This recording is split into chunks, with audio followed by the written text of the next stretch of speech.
Hi guys, welcome to another episode of Rock Bottom Airsoft. It's good to see you again. If this is your first time here, then as always it is good to see you, and I hope you're going to stick around.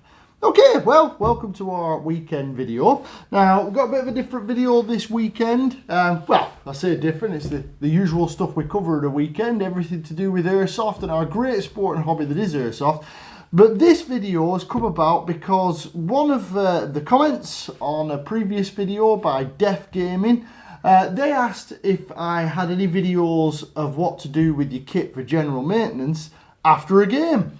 And I've had a look through my previous videos, and yes, I've done lots of videos, guys, on oiling and lubrication of your gas blowback pistols, general keeping things clean and stuff like that. But I haven't really done anything to tell you what I do, anyway, after a game, when I've finished playing at a skirmish. As you all know, who follow the channel already, I play outdoors. I play forest gameplay here in the Scottish Highlands, so the weather can be hit and miss. I've played in snow, rain, sleet, you name it, we playing it up here. And with that in mind, there are a number of things I do when I get back from a game day to keep all of my kit and gear in tip-top condition. Now, Dave Gaming did ask me to focus on primarily AEGs and 40mm grenades. So with that in mind, I'm going to have a look at those as well, but I thought we'd do it a bit general of my routine when I get back. Now, I know some of you guys are going to disagree with what I do for maintenance and keeping my kit good nick. I'm not going to go into depth about gearbox maintenance and general strip downs and that type of thing and a refresh. This is just what I do when I get back from a skirmish game. Now, not everybody might do this and not everybody might agree with it, but this is what I do. So take what you will from that, and I found that it keeps all of my kit, gear, replicas in tip-top condition and working the way they should, which is what we want. We save a bit of money, which is the basis of the channel here, trying to make, Rock Bottom Airsoft, trying to make airsoft as affordable as possible for us. Now, before I get into the video as well, just a quick note here, guys. Due to commitments outside of my airsoft life, unfortunately, I've got some training activities with my employer, and that means that there won't be a video next Wednesday or next Saturday. I've got a little bit of time off from videos, so I do apologise about that in advance, guys. So we normally have a video every midweek on a Wednesday, and we normally have a video every weekend, normally on a Saturday. But next week, there won't be a video. So the week for Halloween, the weekend of Halloween, there won't be a video then, and there also won't be a video on Wednesday of next week. So I apologise about that in advance, guys, purely because of commitments I can't get out of, and it will limit my ability to get a video uploaded for you guys. So with that out of the way, let's dive into the video and we'll have a look at what I do when I get back from a game. Okay, well, one of the first most important things you might need when you get back from a game, as you all know, I'm a big advocate for it, is some silicone oil. Now, this is RC shock oil in 900 CST. This works fine for me, and RC shock oil is 100% silicone, so you can guarantee that it's silicone. You might have metal replicas.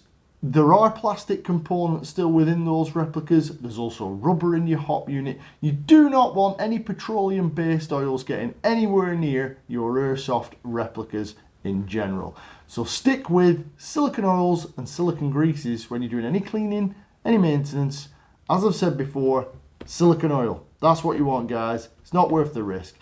So what do I do? Well, when I get home, let's have a look first of all at the primary at your replica. Now, here's my ever trusty ARP9, which you guys who follow the channel will have seen a lot of because I love the thing and I use it a lot in game.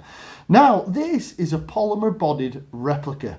So again, you'd be thinking, well, Nick, why have you got the oil out? Why do you need oil on a polymer based replica? It's not like it's going to rust, is it? Well, on that, you could be wrong. I have had issues of corrosion on this replica.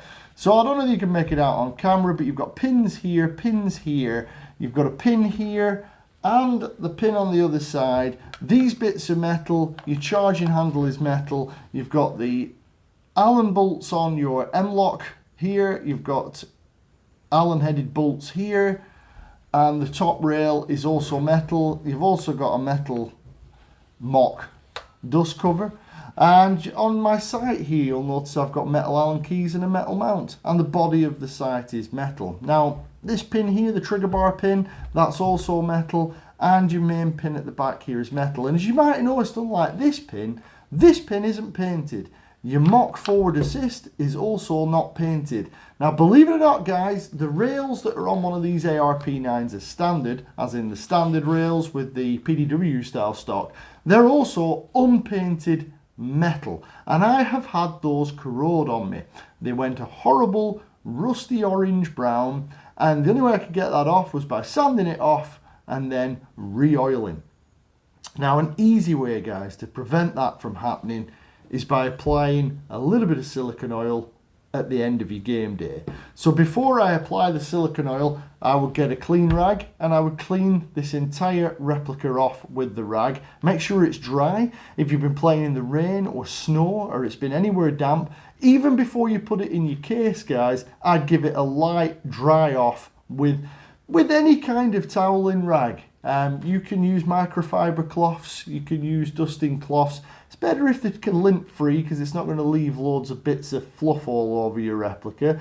But anything is better than nothing, even an old towel. Just give the replica a dry off so that it's not wet when it goes back in the case. That's going to limit a lot of the corrosion problems you're going to get. So I'd do that before I left site and put it in the case. Then once I'm home, I give it a proper dry. And then once I've given it a proper dry, I then apply an amount of silicone oil and I would wipe over the entire replica. Now yeah, I know some of you guys are going to say that's just crazy because it's on the polymers. However, it stops the polymer going brittle. There is an argument for that. But also it aids as a cleaning agent, and with it being silicone, it's not going to damage any of the plastics or polymers on this replica, even if it gets to the barrel group, which it shouldn't do, but it still have that peace of mind that the silicone oil is not going to damage anything. And that means that it can stay clean and looking new like this. And if you're like me and you want it to look new, then great. If you don't, if you want it to look all worn out, then that's fair enough, you know, that's your choice. Don't bother with that bit. However, for me, there is nothing worse than rust. So even if you're not going to give the whole replica a clean off when you get home with the oily rag, then at least pay particular attention to getting a good layer of oil on these pins and components that could rust. If you have a full metal replica that's made out of steel, such as pressed steel, some of the AK variants and things like that are made out of full steel, it's even more important, guys, to make sure it's dried off and you get a load of oil on there. It doesn't have to be dripping in it, just a smear over with an oily rag will make sure that that replica has the best chance of not rusting. Because to me, rust does not look nice on your replicas, guys. If you like the look of rust, then that's fair enough, you can ignore this step. But if you want to prevent your replica's bodywork and exterior quality from going downhill and looking all rusty, then it's well worth giving it a good wipe over with an oily rag, paying attention to any metal components, especially in the case of stamped steel receivers and things like that, because they will attract rust. And all this silicone oil is doing, guys, it doesn't matter that it's silicone oil, any lubricant does, but obviously in our case we don't want to damage plastics, which is why we use silicone oil. And this oil is basically creating a moisture barrier. It's stopping the oxygen and moisture getting to the metalwork, which is what causes rust. That's the main culprit of rust, is oxidation, which is caused by oxygen. It's caused by the atmosphere. All being wet does is accelerate that. It's a catalyst. So there you go, guys. Make sure you dry your replicas off so there's no catalyst for rust. Make sure they're cleaned off. That's what I do at the end of the day. That makes them keep the shiny new appearance and looking like new. And at the same time, you're preventing rust build-up on these key metal areas such as pins. Another knock-on effect, guys, is if these pins don't rust up, they're much easier to punch out. So that's what I do with my primary AEG, guys. Obviously, never leave the battery in the replica. I would normally remove the battery before I even leave site in case of a game. And when you get home, that brings me on to AEGs again with your batteries. Now obviously with batteries, I've done lots of videos on batteries, but if you're using LiPo batteries, guys, you want to make sure the battery is out of the replica, safely contained within a fireproof bag, or some sort of storage medium that keeps it safe from setting fire to your house or shed or wherever you're going to keep it. And make sure that you put them on your smart charger and put them into storage mode. I do that after every game, guys. There's some arguments that say that you don't, but I always do. So you want to have your charger set to storage when you get back and put your LiPos into storage mode. If you have NIMH or lithium-ion batteries, then you can ignore that step, guys. Just make sure the battery isn't left connected to your gun, and make sure the batteries are kept somewhere safe, as with all batteries, especially in a fireproof bag or the like. I keep mine in an old ammo tin with the seal removed, as many of you may know from a previous video. But do not leave your batteries in your AEG, guys. Take them out, disconnect them, put them somewhere safe. With LiPo, make sure they're put into storage mode before they go away in the safe place. But with lithium-ion and NIMH batteries, you're safe to leave those discharged or fully charged. Me personally, I normally leave them at whatever charge they were when I get back from the game. So I think that's it for AEGs, guys. The next step would be, that would apply to any replica you're using, whether it be a gas blowback or an AEG, but give your inner barrel a clean. You don't have to do it after every game. I don't do it after every game. Some people will say that you do. If you do want to do it after every game, you can do that. But as a general maintenance task, every 3 to 4 games, I'd give my inner barrel a good cleaning. And I've done a previous video on how to clean your inner barrel, so I'll link that in the description. But yeah, every 3 to 4 games, guys, that's when I would normally clean out my inner barrels. Not every game, as I say. Some people do, and if you want to, that's fine. That's up to yourself. But me personally, every 3 to 4 games, I'll clean the inner barrel. So just to recap, guys, good wipe over and clean up. Make sure the replica's dry before you put it away. Make sure you put a little bit of oil, particular attention to metal components that are corrosive, that could corrode, should I say, rather. And give it a good clean off so it looks nice and clean before you put it away. A good oil barrier is going to prevent any moisture ingress, it's going to prevent any rust. Make sure your batteries are unplugged and removed from the replica and put in a safe place. And in the case of LiPos, make sure that those LiPos are put into storage mode before you put them away. But apart from that, guys, that's all I do after a game, and then this goes up on a shelf. Now, I would not normally advocate keeping them in a case because that can cause problems. However, you can keep them in a case. You can get hold of these, which are silica gel packs. Silica gel packs are available very cheap on Amazon, places like that, DIY stores, and what they do is they're hydroscopic, as the expression goes. They attract moisture, so they basically keep the area dry. If I'm keeping replicas in cases, I tend to put one of these pack in the case with the replica, not touching it, just in the case, and that way it is going to keep the inside of the case as dry as possible. And as I say, with one of those and the cleaning that you've done already, you shouldn't suffer any instances of rust. But mine would normally be hung up on the wall and kept in a nice dry room in my house. Okay, so that's AEGs, guys. Now, with regard to gas blowbacks, here we have the Taran Tactical Gas Blowback. I'm not going to go into detail about this, guys, because I've done loads of videos on field stripping and cleaning these pistols. However, after every game, whatever the gas blowback may be, me, personally, I will strip this down as a field strip. I won't strip it all the way, take the slide off. Give it a good clean out, guys. Clean any dirt off it, any grit, any grime that's got into any moving parts especially. And then I will clean off all the old oil and I will give it a thorough re-greasing, just to keep it running as good as it can, guys. So with these, again, oily rag over the outside and the externals to keep it clean and looking in tip-top condition. I would remove the top slide, give it a nice clean out in there, make sure there's no pine needles and things like that. I find pine needles get everywhere where I play, so I'd remove anything like that, any debris, and then give it a good clean out inside, and then I'd reapply either silicone grease or silicone oil to the components that you're going to be doing. And I like to give the whole replica a nice wipe over with the oily rag again, just to keep it clean and dry, guys.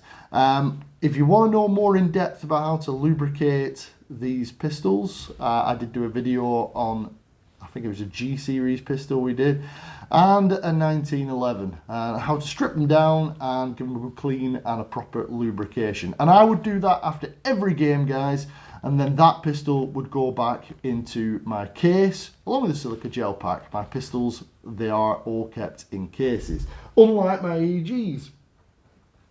So that's the replicas out of the way. You've got back, you've done all that oiling, all that cleaning that I do, and you've put your replicas away. Now we move on to magazines. Now, Dev Gaming did mention about maintenance tasks on magazines. Now, I know there's some of you guys out there that may be more experienced with me that working on magazines. This is an AEG mid-cap from Battle Axe, from an AR style replica. Now, some people will strip these down, oil up key components, lubricate them. I don't, guys. If this magazine dies on me, I'll get a new one. These magazines retail for around about £8 each. I've had this one for about 2 years, I think now. It's been used quite heavily and it still works absolutely fine. Nothing wrong with it at all. They do eventually break, but that is just personal choice, guys. If you're running high-end magazines that cost a lot of money, then you might be of the train of thought to do regular maintenance on those magazines. It isn't something I do, guys. So with my AEG magazines, what I do at the end of a skirmish day when I get back, I ensure that there are no BBs in the magazine. To empty the magazine on a mid-cap, you simply pull back that tab there. I hope you can make that out on camera. You pull that back with your finger. That will release a spring tension. Make sure you have your eye pro on when you do that and point it in a safe direction, because all them BBs are going to come spraying out all over the place.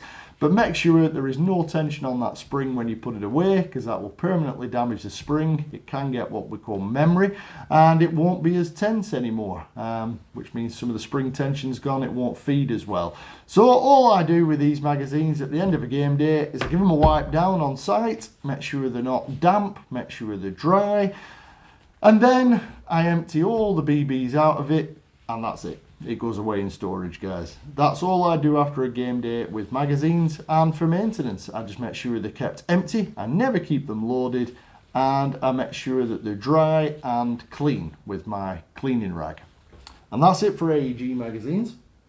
Now with gas blowback magazines, this is a gas blowback pistol from the Terran Tactical Combat Master we were just looking at. A little bit different, there's a little bit more maintenance to these. Now these are predominantly metal. I would like to give these a good dry off again, make sure everything's dry when it goes away at the end of the day. I can put a nice coating of my oily rag all over them again. Some people might say I'm obsessed with cleaning with an oily rag, but it does look good. I'll put a dab of oil on the valve at the rear here. I'll put a dab of oil on the sealing on here. That O-ring there, well, it's not really an O-ring, but it's a rubber seal that seals up to the gas blowback system. I would make sure that has a dab of oil on it so it doesn't go dry. I'd also put a dab of oil in the feeding valve at the bottom where you load your gas. I would make sure that has a dab of silicone oil in it.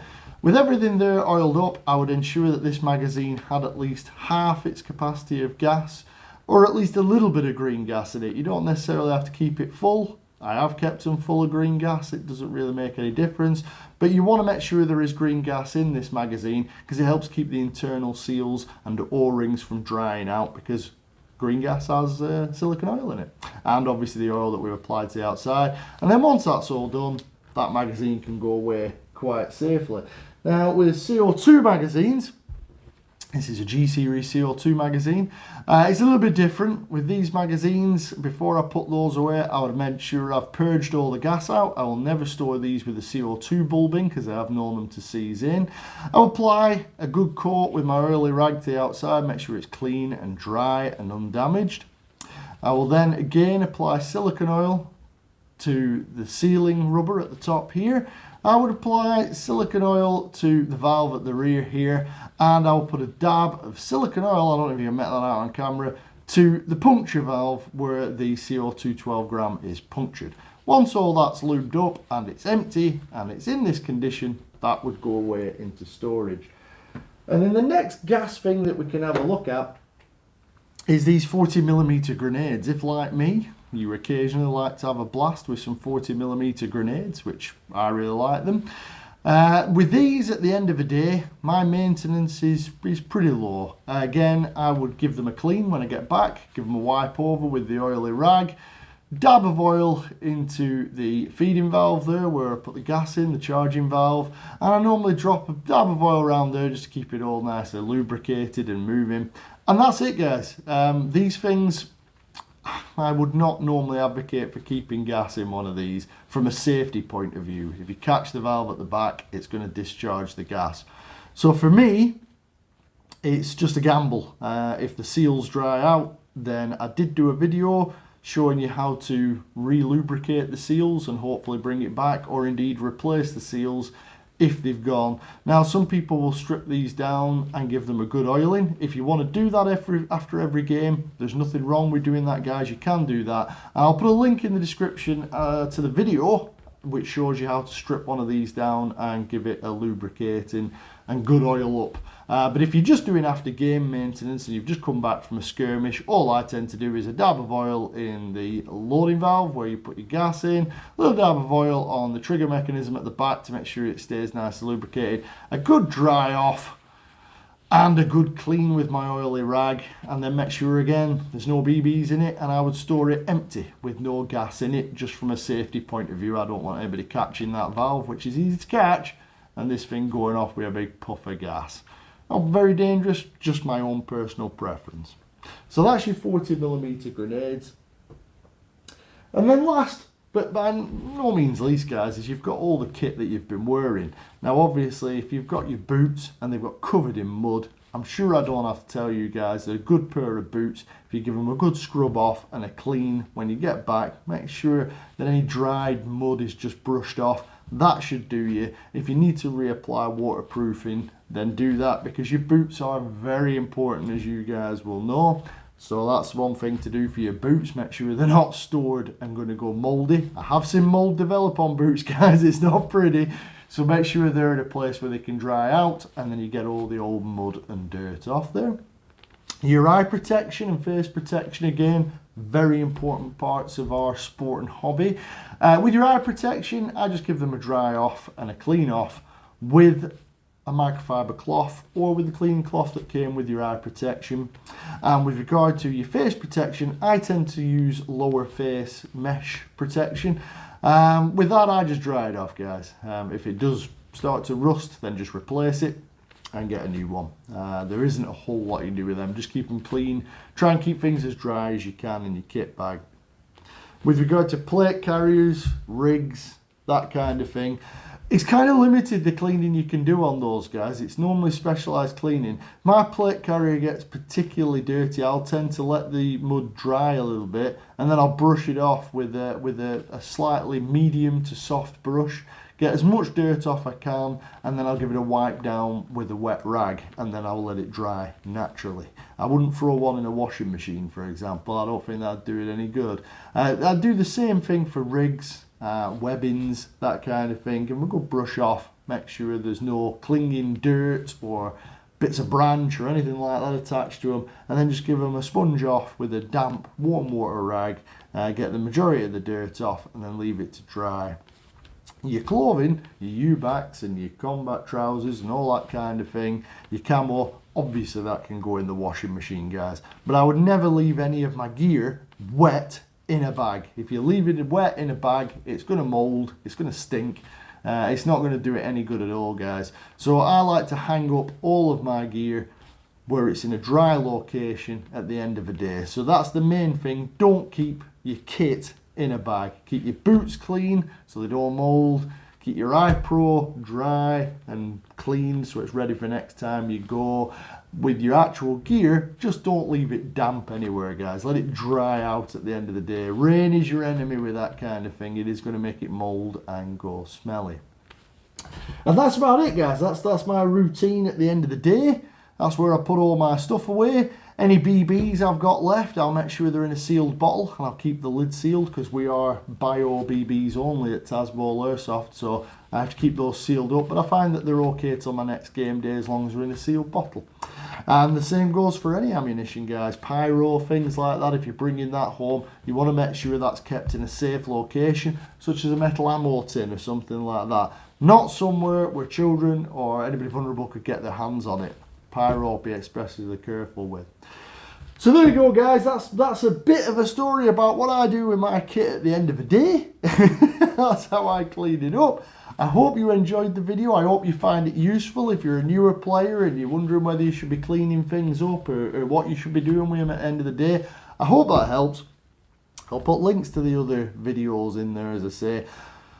No video next Wednesday or next Saturday, guys. That's a week off, so there'll be a skip in videos for the Wednesday and the Saturday, and then we'll be back to normal. Got more great stuff coming up, such as test firing the Barrett replica with the CO2 conversion, fitting the hop-up unit.